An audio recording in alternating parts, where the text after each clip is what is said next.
How does contraband continue to enter St. Lucia's lone prison complex undetected? On Thursday morning, officers attached to the Bordelais Correctional Facility nabbed one member of a three-man garbage crew on suspicion of smuggling illegal contraband into the jailhouse. According to officials, the bust was made around 10:30 a.m. during a routine search which led to the discovery of marijuana and other prohibited items.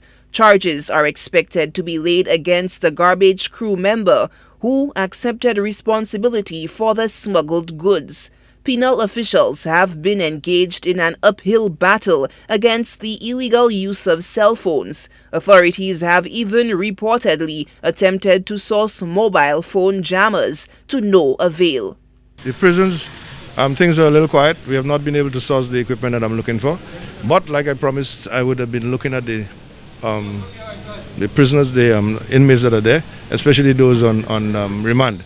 The problem of illegal contraband was brought to the fore earlier in the year when inmates were able to live stream their protests over court delays and COVID-19 cases from behind prison walls. Lengthy pre-trial detention, owing to a tepid criminal justice system, has placed undue pressure on the already overcrowded prison, with advocates crying foul over what they view as an infringement of the basic human rights of prisoners, given the constitutional right to a fair trial in a reasonable time. And I have a list there to show you that the majority of persons have been granted bail. And in some instances, bail has been reduced, and they still cannot meet the conditions of bail. And that's an issue. We see what's happening out there now. A lot of videos are circulating. Persons are threatening the police. Persons are threatening parliamentarians. And nothing is happening.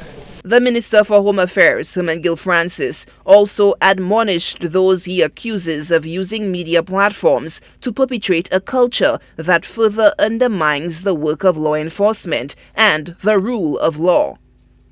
Then you have talk show hosts who go on the radio spewing hatred, obscenities and so on. And we're not taking any action, okay?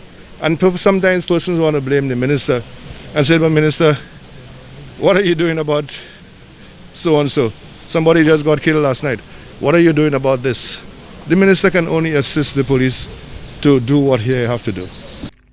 Several attempts have been made over the years to reduce the prison population, including early release and the expedition and clearance of cases. Last year, 2 convicted murderers who spent over 20 years each behind bars were both granted parole in a historic first. However, disquiet over prison overcrowding was once again laid bare following a recent COVID-19 scare at the correctional facility.